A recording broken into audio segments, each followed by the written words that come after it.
404 Boxing and More here. Shout out to LDBC. Shout out to the media. Hey, y'all see I done got me a little holder to keep my phone in place. So almost every video I make, I drop my phone when I'm riding. So I had to get something to tighten that up, get rid of to eradicate that issue. But that said, let me go ahead and get into this video. We're going to talk about the welterweight division.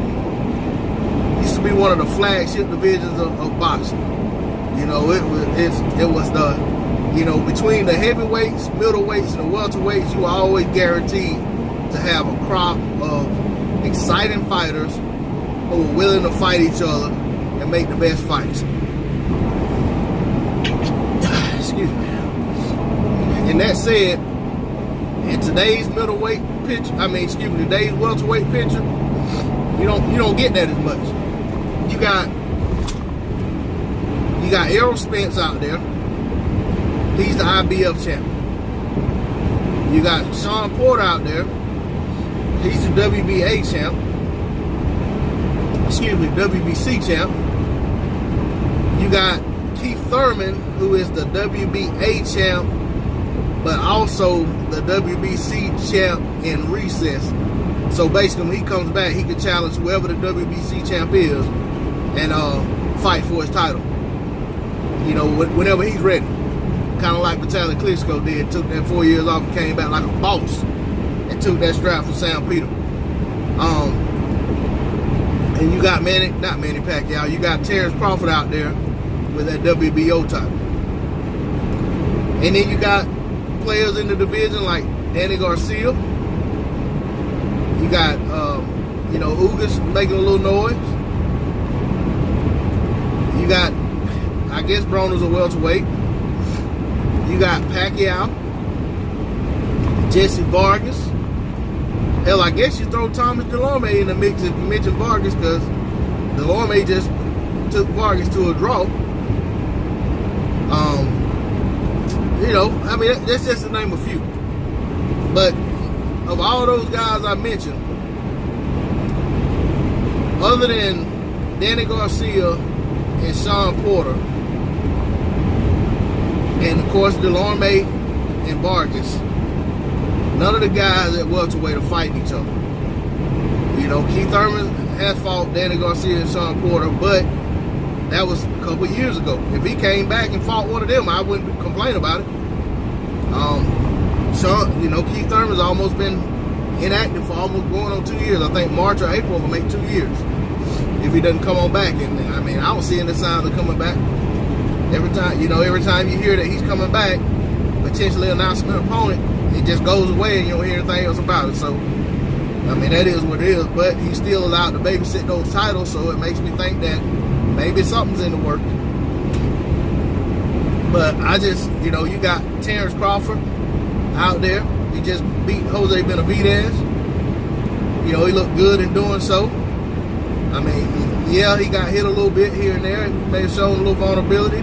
But it's boxing. You're going to get hit in boxing. But after his fight, we were all clamoring for him to call out Crawford Spence. That did not happen. Said he'd fight anybody.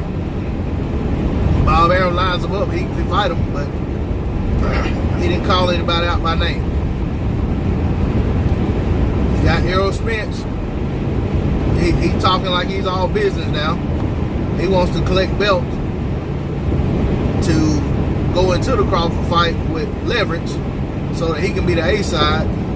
When I don't even understand why that even matters at this point.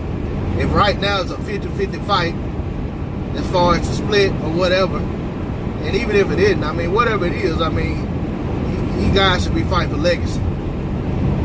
If you are supposed to be the top guy in the division, being crowned the boogeyman, and this guy comes up to your division and is ready to fight, willing to fight, whether he's saying it or not, they skirting all around it, and his promoter saying he wants to fight you. I think you need to call him out and tell him, hey, let's get that done. Because I do recall when Terrence Crawford first said he was moving up to welterweight, I think what he said was, I want all the smoke. Now, there's only one fighter in all the boxing that we call Free Smoke Jr. So when Terrence Crawford said, I want all the smoke, in my opinion, he was saying, I want that smoke with you, Free Smoke. So I think that fight's very marketable right now. Both fighters, if it's all about money, they'll make good money. But they also could position themselves to have a great series of fights if it's close enough and if it makes sense. But either way, that's a guy picking up another title, one step closer to undisputed. You know, and another guy I didn't mention was Lamont Peterson. Lamont Peterson's been in some really close fights, really done some good work in the welterweight division. I mean, he's primarily a 140-pound fighter, but Lamont's nobody to play with. And anybody looking at that Crawford Spence fight and thinking that Lamont's some kind of pushover, no, that's just a testament to how big and strong and how skilled Crawford Spence is. You know, and I'll also throw in Kell Brook and Amir Khan. Hopefully they'll fight. And if Khan's coming back down to 47, there's some guys over here that are willing to fight him if he's willing to fight them, I'm sure. And Amir Khan, you know, of course, he talks more than he fights these days.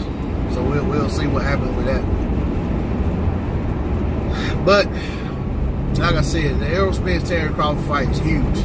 Not just in the welterweight division and all of boxing. Everybody knows that. Everyone seems to know that except for Crawford Spence Terrence Crawford. You know, and whoever else is telling them that we need to build this fight. I mean, we don't know if these guys are fighting the other top guys in the division.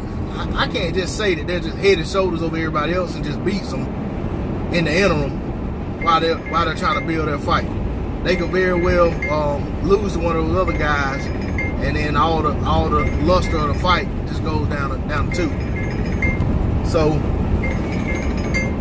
with that said, I just think they need to make this fight sooner than later, and let's see how the fight shapes out.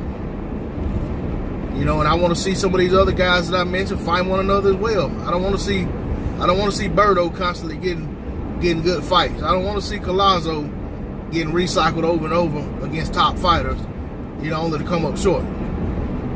You know, I want to see these guys that are the major players at 147 engaging with one another and making these fights. I don't want to see Danny Garcia walk away from the sport following a close loss to Sean Porter that very well could have went either way. I want to see Danny right back in the saddle, ready to go to war with anybody that wants it.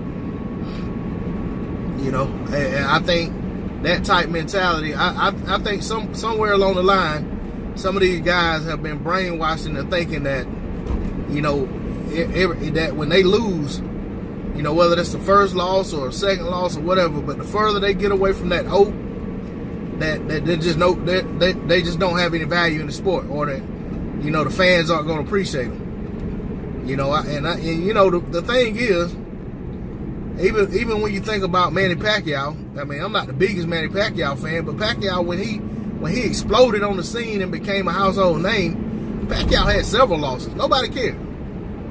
Nobody cared. No, I don't even think anybody really cared about how many years he had gone without a loss.